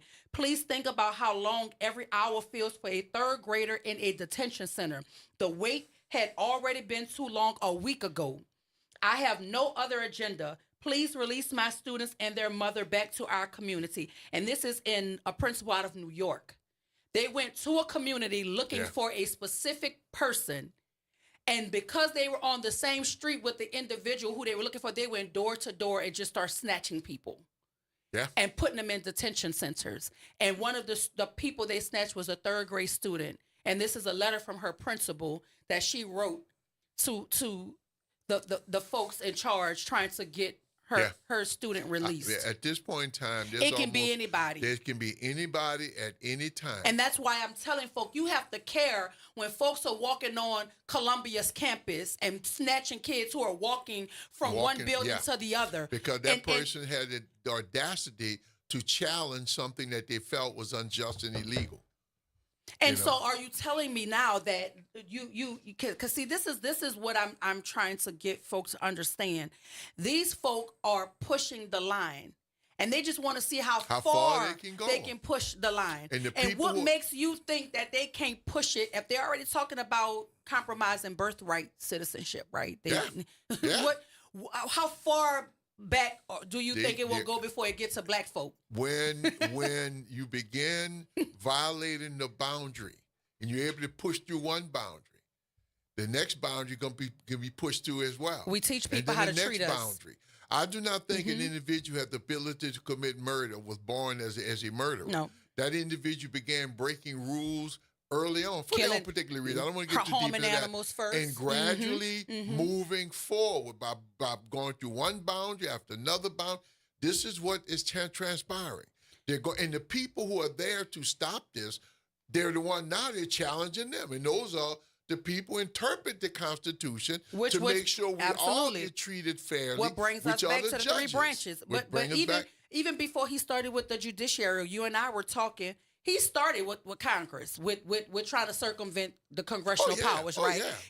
He started there. He was lightweight playing, trying to see how much he can do and how much he can push. And then Congress recourses to courts, right? So Congress is like, cause our congressman came on and he said the 3 C's, he said it's the courts is one of the C's in the community, right? Is one of the C's and Congress. But if Congress is seeking reprieve from the courts, and this man is having an all-out assault on the courts, then where else do we go? One of the first things he did in the first round was to put 3 judges on the Supreme Court. Yes. So that was the first thing. But what was transpiring, what we didn't know about, there were many federal judges around the country he was appointing. Eileen Cannon in Florida, he appointed her. She got his case. What did she do with it? She killed it. This is, and to the caller's point, I don't remember which caller it was, but it was I think it was T-Bone said this. Forgive me, T-Bone, if I mess this up. But to his point, he was saying this is why that we don't need the different branches of power under one political party. One political party, exactly. But and the thought is wonderful, but how do you flesh that out? I don't know. But something has to change in terms of how politics are done holistically, because this party system thing, you have people masquerading as Democrats who are not Democrats simply to be able to implode the Democratic Party, right? You have people masquerading as a Republican or a Democrat just to get the funding to be able to run for office when they're really more independent than they are Democratic or Republican, but you can't say you're independent because you won't get the funding to be able to run the race that you need to run to be able to make the change you need to make because you won't get the seat. Right? The way politics is done, in my opinion, has to be overhauled, even down to how campaigns are financed. Sure. Because more often than not, you get people who have enough power and enough influence to be able to change the trajectory of races that they have no buy-in in. Like it doesn't have any bearing on your day-to-day life, but you're putting $250,000 into a school board race in New Orleans and you're in New York. Why? Yeah. Right? Yeah. Why? Ask yourself why. Because I understand that New Orleans is the training ground for charter schools, right? It is what it's their baby. It's their look at what we did in New Orleans. You need to replicate this in Philly. You need to replicate this in Chicago, right? You need to replicate this in this is what's happening. So you can't let this billion-dollar baby fall by the wayside. So every chance you get to shore it up, you're going to put money in different things to make certain that the people that you put there can't undo this thing. Notice the institutions that are being targeted. Yes. The Department of Education was being dismantled. That is not happenstance. That is not just one of the things that we have always struggled with. That in my gen, and I'm a little older than you. Just a little bit. Just a little bit. My generation, we were drilled for education. Yes. The drug dealer on the corner would tell me, go your butt to school. Go to school. You got to get an education. That was our mantra. That was our ability to move forward, to be able to challenge, to develop critical thinking, to be able to see what is happening between the lines. What is being attacked? The education system. Let me tell you something, and that's a true story about that, because that was my lived experience coming out of the project. It was certain folk they protected because they knew your calling was higher. Whether you understood it or not, they made certain that certain things you're not getting off into, certain things they're not gonna let happen to you, certain people they're not gonna let you associate with, because you need to be going to school. Right? I was called the college girl for a long time. Yeah. You know, it was either Sandra daughter or the college girl. That's it. Nobody called me by my name because I was always going to school. Right? Yeah. It was and they respected that. We don't have this code big push anymore. Yeah. It's just so much that it has changed about the tone and tenor of who we are, and we need to get back to that. So no matter what people are doing nationally, what people are doing at the state level, well, even what people are doing here locally, if we actually had that code that we had, as silly as it might sound to anybody who don't understand it, we have to get back to understanding who we are, and we make something out of nothing all the time. So I know we're gonna be okay, but I just cannot believe in my lifetime that I'm watching the very foundation of this country crumble right before my eyes. Because the one positive that we still have, which I was sort of glad to see what took place, was the fact that at least 21% of people came out and voted against those amendments. That's still too small. If we had, in my belief, 80% voter turnout, we flip this thing around. We could do it with less than 80. But I got you. But and I know you were listening to the show earlier. Yes. We resoundingly said no to those amendments. Yes. But they're already back at the drawing board trying to find their plan B. So we got to keep our eye on that. Good morning, James. Welcome to the Good Morning Show. You're on with Victor Sims and Dr. Shanta Wyatt. Grand Rising. How you doing? What T-Bone eloquently said was true. And I just want y'all to know or notice, pay attention to the fact that all that he is doing right now is attacking the Constitution, and the Constitution is the way to change that the courts into a bipartisan, the different levels of government into bipartisan. So right now what they're doing is they're off attacking the rule of law, and the Constitution itself is the rule of law. It's the law of the land, right? Yes. They're attacking that so that they can have it their way. Burger King, your way, get it your way. They want it their way. So what y'all are saying is the same thing that we would have to do. But first we have to have a coordinated effort on getting back some of these state seats. We got to change the overall look of our local government so that we can capture some ground in the federal. We gotta change. We gotta change. You know, and then maybe we can get to the Constitution and make it a little bit more bipartisan, make it clearer, and state that, you know, all people are created equal. And when you come here, if you are an immigrant, if you happen to be an immigrant, yes, now you are in the fold, 110%. After a probationary period. Once you cross your probationary period, we can't do you nothing. You are a citizen. So, I mean, they are changing it. They are trying to change it. They're not changing it the way that they want to change it. I'm telling you, when you look into that deal, I don't know enough about it because I'm not a lawyer. I only slept at a Holiday Inn in the Motel 6 a couple of times, so I ain't that smart. But I'm going to tell you this. these people are really like fear mongering us. They're poking us right now. And I mean, it's just for us to stand solid and hold the line at this point. And, you know, and hopefully, you know, some people on this side get a good conscience and they fight back. I mean, that's really our only option at this point. Thank you, James. I appreciate the call. Appreciate you. Look, y'all, I love the conversation. We're going to keep it going. But we'll be right back after a message from our partners who help power the city's conversation right here, WBOK 1230 AM, what New Orleans is talking about all day long.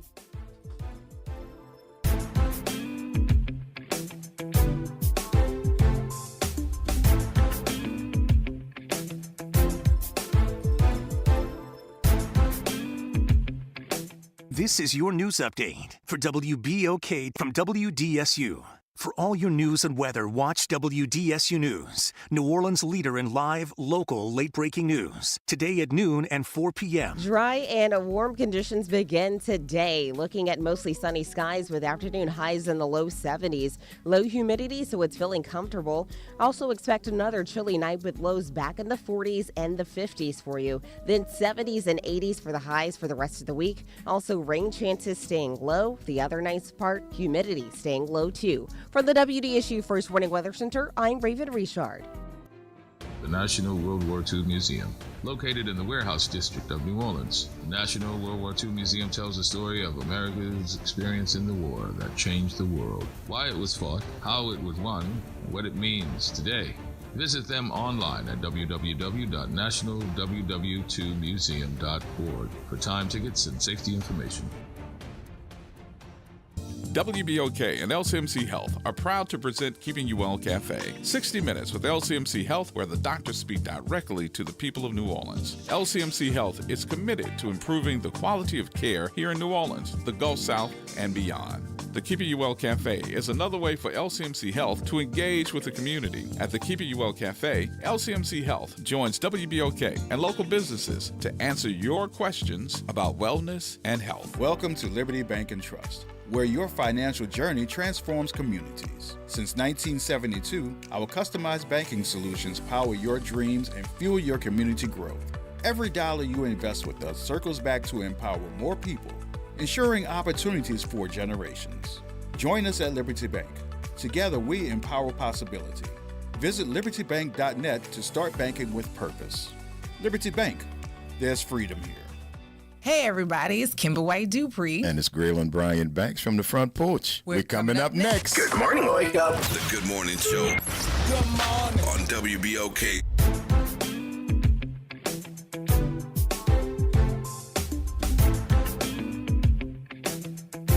And we are back. Welcome back to the Good Morning Show. I am your host, Dr. Ashanta White. My co-pilot today is none other than the one and only Victor Sims, and we're talking about the impacts of personality disorders on politics. Good morning, Inez. Welcome to the Good Morning Show. Grand Rising. I am so excited. I love when you two are together because it just makes you, oh my God, my heart is beating. I'm like, I'm gaining so much information. Hey, Mr. Sims. Good morning. How are you? I'm doing well so far. Good. So I really like the way you two manipulate our minds to really get a grip of the reality of where we sit. And why I say that is because if we can diagnose Donald Trump, how would you diagnose us? How do we get back to get our community? We need a treatment plan. So we can start thinking and seeing and organizing and getting a true understanding of how this can affect us. I think that we've been through so much trauma. We've seen so much, the civil rights and all of these things. We feel to believe that we're untouchable, that it's not going to happen to us. Yeah. So how can we be prepared for this? Hang up and keep listening. And of course, my number one is our children. So how do I tell Anna East what to be aware of, how to look, how to handle themselves? And WBOK, these two need a show. Thank you, Inez. I appreciate you. Keep listening. Go ahead, Zach. What you say? First of all, we got to understand who we truly are, and what we're all about. When I say me, I mean this country as a whole.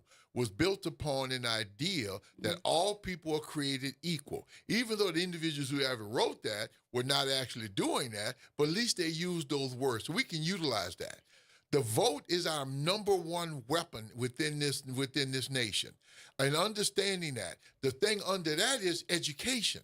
We have to teach, we have to educate. How many times your students have told you about civics classes that taught you about the Constitution, that taught you about the three branches of government, that taught you about the importance of voting? How many times have we done that? We haven't done it. Last time I checked, they're not even teaching that anymore. So how did the new generation come up thinking that they're able to have power over controlling things as human beings? And that's why our personality disorder can be so powerful, because they can provide you with what you think, what you want to see, and then pull the rug out from under you once they get it close enough to you. So we have to be educated on understanding what it is that we're dealing with. We got to go back to Schoolhouse Rock. That's what we were talking about before. Schoolhouse Rock, that was it. Schoolhouse Rock. Hey, P-Town, welcome to the Good Morning Show. You're on with Victor Sims and Dr. Ashanta Wyatt. Hey, good morning, y'all. How y'all doing? Good. How are you? I can't complain. Hey, I guess I got a different perspective. I might be on an island by myself. That's all right. Go with for regards it. With regards to the Department of Education, honestly, I thought for a long time. I came out of the New Orleans public school system, and I remember when it was a wonderful place to be. But the school system that we have in this country today has not worked in a long time. And in my opinion, I felt like it should have been gutted, and it needs to be revamped, and it's got to be done over. You know what I'm saying? And I think that, I don't know if Donald Trump administration is the one that is capable of doing it or not, but I think that it's not a bad move to start somewhere, because government in America as a whole is totally broken. You understand what I'm saying? It affects our everyday lives. You understand? So the way I see it is, I think that this shakeup that we're seeing is going to hurt. It is hurting a lot of us. But I think that this shakeup is needed. As a contractor in this city, as a contractor for all these years, what I have seen happen to black contractors due to immigration, it affects our everyday living. You understand? And I think that a handle should have been put on it. And Obama did a lot of what Trump is doing, but Obama never sounded the trumpet. Obama had deported a whole lot of immigrants under his administration, or you can go back and look at it, but it was never publicized. The media never took a hold of it and grabbed the way they did Trump. The way I see it, you guys, in this country, we as Americans, we have to sit back and rethink how we think, because this media has really had a toll on our minds, that we let the media manipulate how we see things.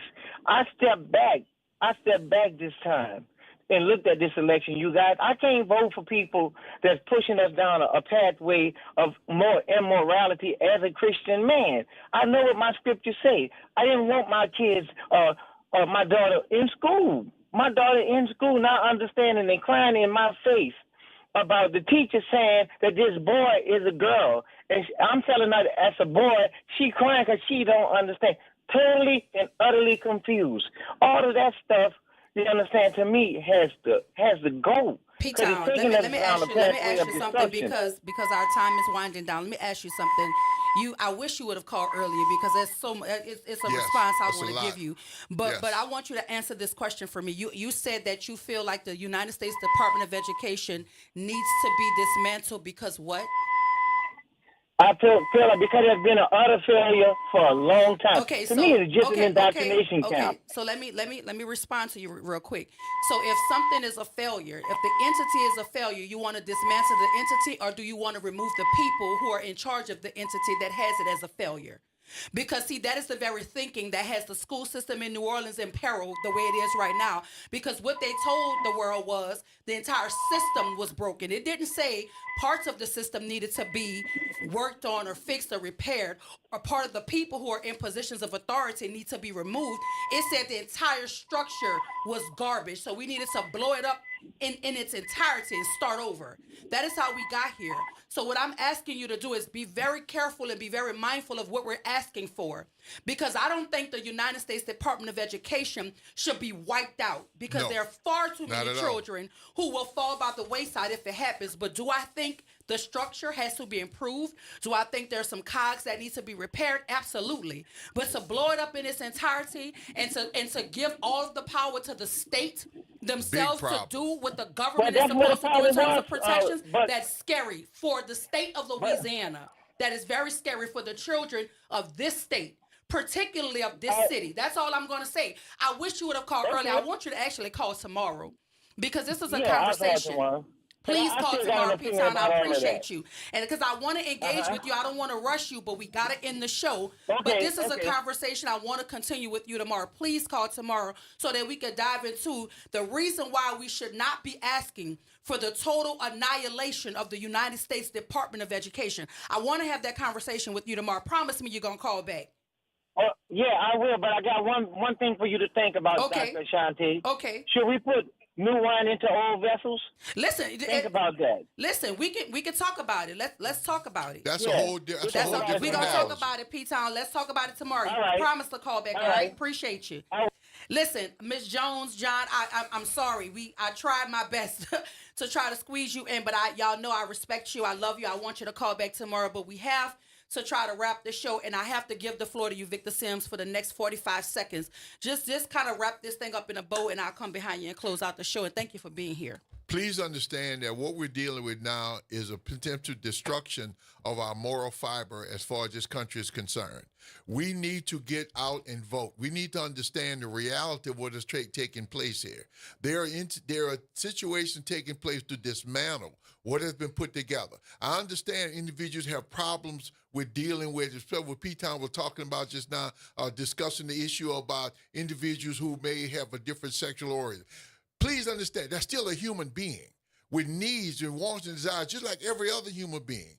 Because they're different does not mean that should be denied rights. That's what's done to us for hundreds of years. Because we were different, we were denied rights. What is happening now but I'm gonna bring up the LGBTQ community, is that individuals not feeling free to be who they are. Because it's different for you doesn't mean they do not have the right to be human beings. But that's what we're doing. We're identifying our own behaviors and thoughts and ideas. It was comfortable, and everybody got to fit into my comfort zone. Well, depending on who I am, the man who's in charge is a personality disorder. He is ill. He doesn't know he's ill. But look at what he's doing. They love confusion. They love chaos. If we're not in chaos right now as a nation and as a world, pay attention to what is happening. He has everything torn up. He was playing golf while people were losing their life savings. So please understand what we're dealing with here. We need you to go out. We need you to vote. We need you to understand your voice is important and is needed. Education is necessary, but not at the hands of the states. The states had education once before, and look what was happening to it. Listen, you heard it from the one and only Victor Sims. And y'all, I promise you, P-Town, we're going to have that conversation tomorrow, but I'm going to leave you with this. It is certain in any case that ignorance allied with power is the most ferocious enemy justice can have. That's courtesy of the James Baldwin. Y'all stay tuned up next for the Front Porch with Grilling and Kimber. But as far as the Good Morning Show and Dr. Ashanta White, I'm going to see y'all tomorrow. This is WBOK 1230 AM, what New Orleans is talking about all day long.